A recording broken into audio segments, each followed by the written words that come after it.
Pemirsa, Presiden Prabowo Subianto sore tadi melantik Menteri Pendidikan Tinggi Sains dan Teknologi Brian Yuliarto. Brian Yuliarto menggantikan Satrio Sumantri Brojonegoro yang sebelumnya menjabat sebagai Mendikti-Saintek. Dan ini merupakan reshuffle Kabinet Merah Putih yang pertama. Apakah ini adalah alarm bagi para menteri untuk segera berbenah dan menjadi pemicu agar bekerja lebih baik lagi? Kita akan membahas lebih dalam dengan pengamat politik Adi Prayitno. Selamat malam, Mas Adi. Selamat malam, Mas. Baik, Mas Adi, tanggapan Anda soal reshuffle yang belum 6 bulan jalannya kabinet ini seperti apa? Ya, saya kira ini sebagai salah satu bentuk keseriusan dari pemerintah. Dalam hal ini Presiden Prabowo Subianto untuk menunjukkan kepada publik, khususnya kepada para menterinya, bahwa Prabowo cukup serius untuk mewujudkan bagaimana program-program strategis yang pro dengan rakyat itu bisa diimplementasikan dengan nyata ya. Oleh karena itu, jika ada pembantu, kemudian seperti menteri, kepala badan, wakil menteri, mereka itu tidak perform, tidak sesuai dengan harapan kinerjanya, maka ya direshuffle, dan ini yang terjadi. Makanya tidak mengherankan, saya selalu mengatakan bahwa reshuffle yang begitu cepat dilakukan oleh Prabowo Subianto itu adalah semacam ultimatum politik sebenarnya kepada menteri-menteri yang lain supaya mereka itu bisa bekerja dengan maksimal. Itu artinya apa? Menteri-menteri yang lain ini seharusnya berbenah, mereka itu semakin kinclong kinerjanya supaya akselerasi dari keinginan Prabowo Subianto supaya program-program yang dinilai pro rakyat itu bisa tuntas dalam periode ini. Oleh karena itu bagi saya ini tentu keputusan yang sangat mengejutkan karena dilaksanakan begitu tiba-tiba, tapi publik menyambut baik karena setelah 100 hari kinerja Prabowo dan Gibran kan banyak sekali sebenarnya catatan-catatan merah yang diberikan oleh rakyat ya, terutama terhadap sejumlah menteri yang memang sejak awal dinilai memiliki kinerja yang tidak baik-baik saja dan bahkan menimbulkan kontroversi di kalangan masyarakat. Saya menduga ada 3 argumen ataupun 3 alasan terkait dengan pencopotan Menteri Pendidikan Tinggi dan Ristek ini, Mas ya. Satu, tentu saja ini tidak terlepas dari kontroversi yang dilakukan oleh Mas Menteri saat itu yang kemudian didemo oleh para stafnya, oleh para ASN di Kementerian Tinggi dan Ristek. Yang kedua sepertinya adalah soal blunder politik ketika memberikan statement bahwa efisiensi anggaran itu berpotensi akan membuat biaya kuliah seperti UKT itu akan mahal. Karena biaya kuliah termasuk juga beasiswa itu akan berdampak secara signifikan ketika ada efisiensi. Dan tentu itu kontraproduktif dari statement-statement pemerintah yang dimana pemerintah itu mengatakan bahwa urusan pendidikan itu ya mereka itu tidak akan bisa berimbas kepada persoalan kenaikan-kenaikan yang terkait dengan beasiswa. Nah yang ketiga ya tentu soal stabilitas politik, karena apapun judulnya mantan menteri Dikti dan Ristek ini adalah menteri yang sebenarnya tidak terafiliasi dengan partai politik manapun, sehingga kalaupun tahu dicopot tidak ada resistensi, tidak ada efek negatif apalagi gejolak ya, terutama kepada partai-partai pendukung pemerintah. Jadi 3 aspek ini bagi saya sudah dihitung secara all in.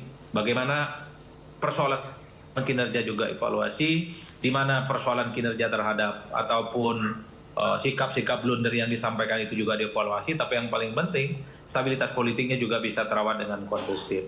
Bahkan kalau mau ditambahkan faktor yang keempat, Mas, bisa saja reshuffle ini adalah sebagai salah satu bentuk jawaban atas protes yang dilakukan oleh mahasiswa yang dilakukan kemarin dan katanya akan berlanjut hari ini terkait dengan Indonesia Gelap. Karena salah satu isu yang dibangun oleh adik-adik mahasiswa itu adalah supaya pendidikan itu tidak mahal dan efisiensi itu tidak mengganggu proses-proses yang terkait dengan proses pendidikan tinggi. Jadi seakan-akan ini semacam obat penawar supaya mahasiswa yang demo kemarin salah satunya yang terkait dengan isu perguruan tinggi, termasuk di dalamnya soal SPP itu supaya tidak naik. Ini jawabannya adalah dengan cara mereshuffle dan mengganti Menteri Pendidikan Tinggi dan Saintek. Saya kira di situ.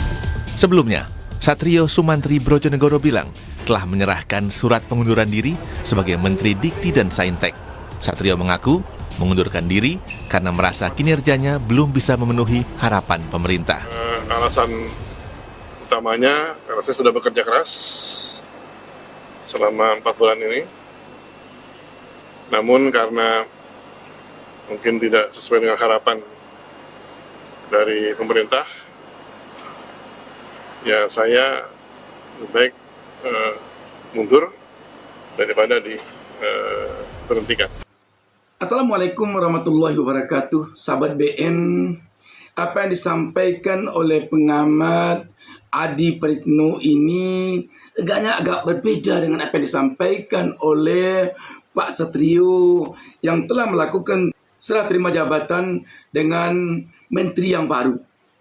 Beda, sebab bukannya dicopot oleh presiden, tetapi dia yang mundurkan diri. Dia sebelum adanya serah terima jabatan ini telah melayangkan surat pengunduran diri kepada presiden. Jadi dengan ini agaknya antara Pak Satrio dengan Gus Miftah yang dulu juga berhenti dan juga mengundurkan diri dari jabatannya yang setingkat menteri serupa tapi tak sama. Dia sama-sama mengundurkan diri, tapi yang satu mengundurkan diri dan diganti dengan pejabat yang baru, sedangkan Gus Miftah mengundurkan diri, tidak ada gantinya sampai sekarang. Apakah karena jabatan yang satu ini tidak bisa tidak ada, harus ada? Bukan hanya untuk balas jasa, bukan hanya ada jabatan ini untuk balas budi atau untuk memenuhi permintaan pihak-pihak tertentu agar yang belum dapat jabatan tapi dia berjasa kasih jabatan. Sedangkan yang satu ini jabatannya tidak penting-penting aman, tidak ada pun jabatan itu tidak apa-apa karena dulu hanya untuk balas budi saja, hanya untuk memberikan jabatan kepada seseorang yang dianggap berjasa. Mungkin itu bedanya. Tetapi yang jelas, sahabat BN, budaya mundur ini di negara kita untuk jabatan apapun selama ini belum lagi ada. Kadang-kadang telah begitu banyak rakyat meminta mundur, tidak mundur-mundur juga. Kadang-kadang undang-undang atau konstitusi mengatakan jabatannya hanya 2 periode. Tapi malah ada nuansa, ada usaha-usaha tertentu, ada keinginan tertentu untuk bisa 3 periode. Dan malah tempo dulu itu ada itu jabatan yang dia terus beberapa periode. Pokoknya selagi dapat dipilih kembali, jadi terus. Ada juga yang memberhentikannya waktu itu hanya mahasiswa. Ketika mahasiswa naik ke atap DPR di Senayan, barulah dia mundur. Kita tentu mesti ingat dengan peristiwa 97-98. Jadi ini budaya baru ini, yang mungkin perlu budaya ini benar-benar dibudayakan di negara kita.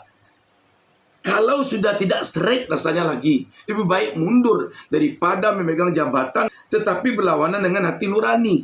Kita bisa saja ini mengira-ngira, bisa jadi karena Bapak Satrio ini di bawah tangan diminta mengundurkan diri.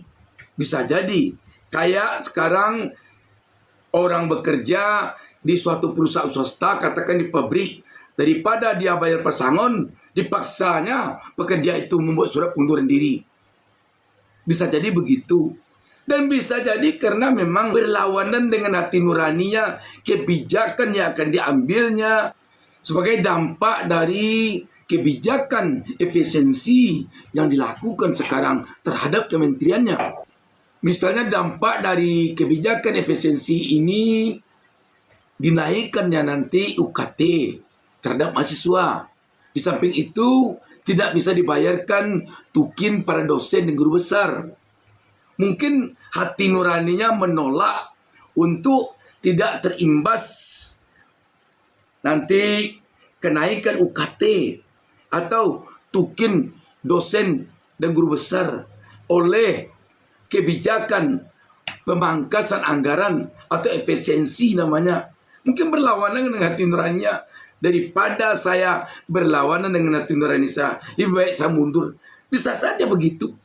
Tetapi yang jelas, apa yang dilakukan oleh Pak Satrio membuat surat pengunduran diri, hal yang perlu dibudayakan. Dan ini tampaknya memang bisa terjadi pada orang-orang idealis, pada orang-orang yang tidak haus jabatan. Kalau untuk orang yang haus jabatan, sangat sulit ini terjadinya. Kadang-kadang malah dengan cara apapun, jangan berhenti dari jabatan. Ada juga yang begitu. Tetapi Pak Satrio telah mencontohkan kepada publik di Republik ini bahwa dia telah melakukan pengunduran diri. Dan dia melakukan pengunduran diri tidak atas desakan siapapun. Kita tidak mendengar, pendemo pun tidak ada mendesak. Setahu kita ya, tidak ada mendesak agar Menteri Satrio mundur. Tidak ada. Terlepas dari kontroversi sebelum ini yang ada pada Pak Satrio, yang jelas kita melihat Pak Satrio ini seorang yang gentleman, seorang yang tidak mencerminkan haus terhadap kekuasaan atau jabatan. Khusus dari sisi yang satu ini, agaknya Pak Satrio perlu dicontoh, diteladani oleh bangsa ini. Demikian sahabat BN, wassalamualaikum warahmatullahi wabarakatuh.